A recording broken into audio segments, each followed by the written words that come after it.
You will see that there is an example which has been done for you. The conversation relating to this will be played first. Good morning, Velat Hotel. How can I help you? Hello. I read about your advertisement in the midday news. Yes, we have given more than one advertisement. Is that advertisement related to housekeeping staff? The advertisement in the newspaper is related to housekeeping staff. So housekeeping staff is written as an answer for the example. Now listen carefully and answer questions 1 to 10. Good morning, Velat Hotel. How can I help you? Hello. I read about your advertisement in the midday news. Yes, we have given more than one advertisement. Is that advertisement related to housekeeping staff? Right. I'm interested in the cleaning department. Great! Actually, I'm not dealing in this department. The person who is taking care of this department is not available today. Still, I can help you by giving you the basic details if you're interested. Oh, that will be great. What kind of staff are you looking for? The staff that we are looking for includes laundry, shoe polishing facilities, keeping the building clean, sweeping, mopping, dusting, vacuum cleaning, and bathroom cleaning. Housekeeping staff also clean the windows and public areas and remove trash and deposit it into the building dumpsters. Absolutely right. Can you tell me the working hours? We have 4 shifts: early morning shift from 4 a.m. to 10 a.m., morning shift from 10 a.m. to 4 p.m., evening shift from 4 p.m. to 10 p.m., and night shift from 10 p.m. to 4 a.m. So, do you give the option to the people of choosing the shift timings? Actually, we do not encourage that. The reason is that everybody would choose the shift according to their preference, but we do allow replacing one week's shift with another shift timing. I think it would be better if I note all this down. Also, can you tell me about the day off system? We offer 2 days off and you can change the days on every alternative week of the month. Can you please tell me regarding the payment system? Absolutely, just a moment. Yes, I have them. You get $8 per hour, which includes your break. Will I get meals or... Yes, we offer meals to all our staff and there is no charge for it, which is a big relief. Awesome. Also, you'll be happy to know that you also get tips from our bona fide guests. What about the uniform? Is there any uniform system? I mean, do you provide the clothes as a uniform? Of course, it slipped out of my mind. We do provide clothes for the uniform. Wow, that is good. As it is difficult for one to manage one's uniform, what is the color of the uniform? Green shirt and cream trousers, no prints, just plain. Oh, I forgot to ask about the date. From when can I join? Can you hold for a minute? You can join from the first week of next month. You know the weather is improving. Perfect. I'm free from next month. Great. But I would like to inform you that you have to call again and speak with Miss Samantha Bradshaw, as she's the manager who is dealing with housekeeping department. She'll guide you as to when you come for the interaction with the manager. Not a problem. What time should I call again? You can call her after 2 days, as on that day she'll have time to interact with you. So shall I call back on the same number? No, I'll give you her number. The number is +044 888 333 5385. Okay, I will call her. Do tell her about all information which I've given you, and also you'll be asked some verification questions. Not a problem. Thank you very much. You are most welcome. That is the end of section 1. You now have some time to check your answers. Now listen to the recording and answer questions 11 to 13. The middle class that President Obama identified in his State of the Union speech last week as the foundation of the American economy has been shrinking for almost half a century. In the late 1960s, more than half of the households in the United States were squarely in the middle, earning, in today's dollars, $35,000 to $100,000 a year. Few people noticed or cared as the size of that group began to fall, because the shift was primarily caused by more Americans climbing the economic ladder into upper income brackets. But since 2000, the middle class's share of households has continued to narrow, the main reason being that more people have fallen to the bottom. At the same time, fewer of those in this group fit the traditional image of a married couple with children at home, a gap increasingly filled by the elderly. This social upheaval helps explain why the president focused on reviving the middle class, offering a raft of proposals squarely aimed at concerns like paying for college education, taking parental leave, affording childcare, and buying a home. Now look at questions 14 to 21. As the talk continues, answer questions 14 to 21. Now look at questions 14 to 21. As the talk continues, answer questions 14 to 21.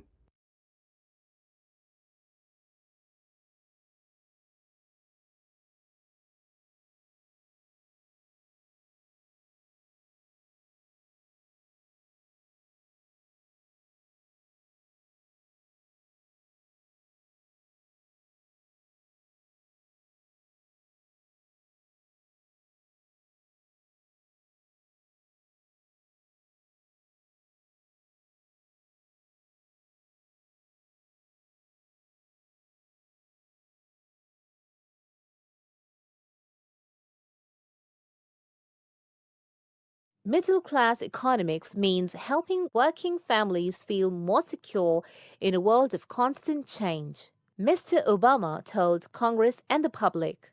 Still, regardless of their income, most Americans are identified as middle class.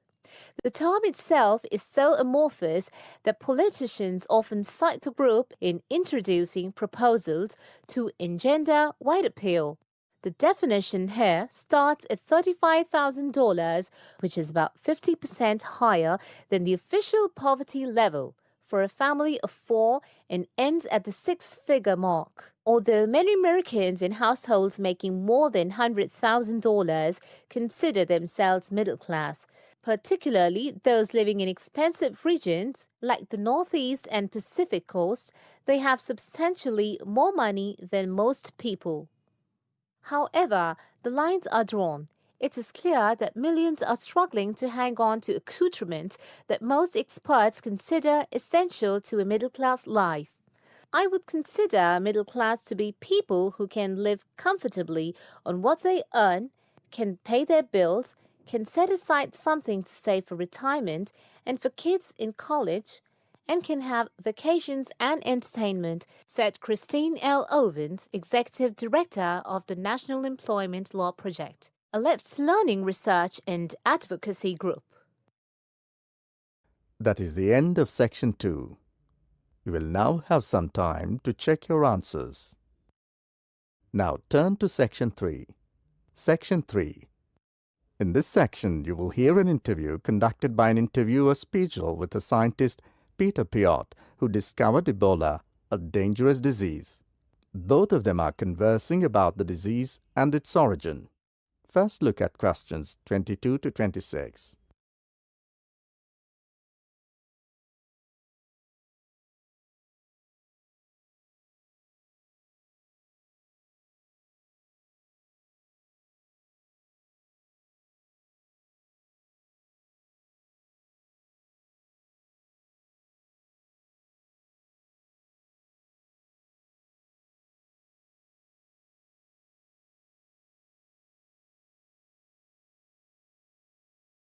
Listen to the conversation and answer questions 22 to 26.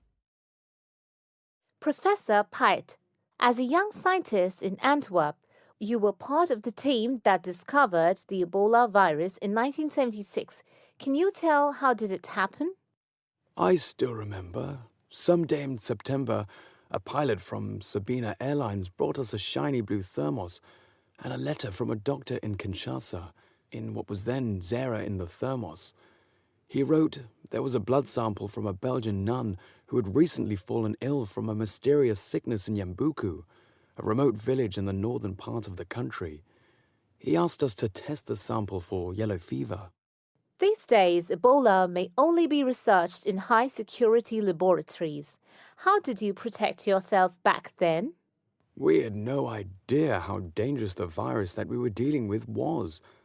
And there were no high-security labs in Belgium back then, We just wore our white lab coats and protective gloves. When we opened the thermos, the ice inside had largely melted and one of the valves had broken. Blood and glass shards were floating in ice water. We fished the other, intact test tube out of the slop and began examining the blood for pathogens using the methods that were standard at the time. But the yellow fever virus apparently had nothing to do with the nun's illness. No, and the test for Lassa fever and typhoid fever were also negative. What then could be? Our hopes were dependent on being able to isolate the virus from the sample. To do so, we injected it into mice and other lab animals. At first, nothing happened for several days. We thought that perhaps the pathogen had been damaged from insufficient refrigeration in the thermos. But then, one animal after the next began to die. We began to realize that the sample contained something quite deadly. But you continued. Other samples from the nun who had just died arrived from Kinshasa. When we were just about able to begin examining the virus under the electron microscope, the World Health Organization entrusted us to send all of our samples to a high-security lab in England. But my boss at the time wanted to bring our work to a conclusion no matter what. He grabbed a vial containing virus material to examine it, but his hand was shaking and he dropped it on a colleague's foot. The vial shattered. My only thought was, oh shit! We immediately disinfected everything, and luckily our colleague was wearing thick leather shoes. Nothing happened to any of us. Now look at questions 27 to 30. As the talk continues, answer questions 27 to 30. Now look at questions 27 to 30. As the talk continues, answer questions 27 to 30.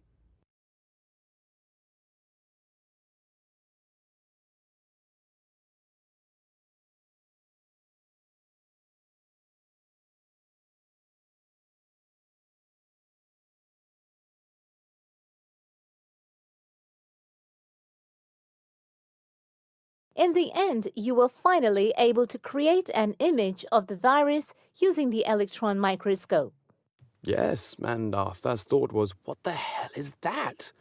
The virus that we'd spent so much time searching for was a very big, long, and worm-like. It had no similarities with yellow fever. Rather, it looked like the extremely dangerous Marburg virus, which, like Ebola, causes a hemorrhagic fever. In the 1960s, the virus killed several laboratory workers in Marburg, Germany.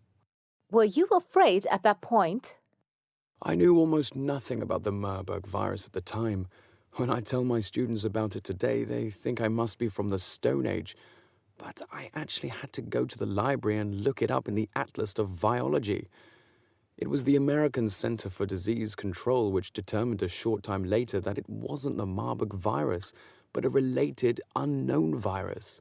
Hundreds of people had already succumbed to the virus in Yambuku and the area around it. You were also the one who gave the virus its name. Why Ebola? On that day, our team sat together till late into the night. We had a couple of drinks discussing the question. We definitely didn't want to name the new pathogen Yambuku virus because that would have stigmatized the place forever. There was a map hanging on the wall, and our American team leader suggested looking at the nearest river and giving the virus its name. It was the Ebola River. So by around 3 or 4 in the morning, we had found a name. But the map was small and inaccurate. We only learned later that the nearest river was actually a different one. But Ebola is a nice name, isn't it? That is the end of section 3. You will now have some time to check your answers. Now listen carefully and answer questions 31 to 36. Job satisfaction is how happy an individual is with his or her job. Scholars and human resource professionals generally make a distinction between affective job satisfaction and cognitive job satisfaction. Affective job satisfaction is the overall extent of pleasurable emotional feelings individuals have about their jobs, and is different from cognitive job satisfaction, which is the extent of individual satisfaction with particular facets of their jobs, such as pay, pension, arrangements, working hours, and numerous other aspects of their jobs. At its most general level of conceptualization, job satisfaction is simply how content an individual is with his or her job. Affective job satisfaction is usually defined as a one-dimensional, subjective construct representing an overall emotional feeling individuals have about their job as a whole. Hence, affective job satisfaction for individuals reflects the degree of pleasure or happiness their job in general induces. Cognitive job satisfaction is usually defined as being a more objective and logical evaluation of various facets of a job. As such, cognitive job satisfaction can be one-dimensional if it comprises evaluation of just one aspect of a job, such as pay or maternity leave, or multidimensional if two or more facets of a job are simultaneously evaluated. Environmental factors. One of the most significant aspects of an individual's work in a modern organization concerns the management of communication demands that he or she encounters on the job. Demands can be characterized as a communication load. Individuals in an organization can experience communication overload and communication underload, which can affect their level of job satisfaction. Communication overload can occur when an individual receives loads of message in a short period of time, which can result in unprocessed information, or when an individual faces more complex messages that are more difficult to process.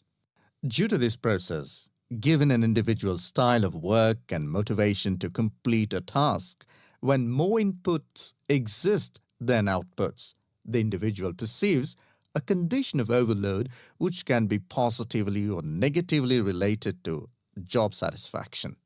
In comparison, communication underload can occur when messages or inputs are sent below the individual's ability to process them. According to the ideas of communication overload and underload, if an individual does not receive enough input on the job or is unsuccessful in processing these inputs, the individual is more likely to become dissatisfied, aggravated, and unhappy with their work that leads to a low level of job satisfaction. Now look at questions 37 to 40.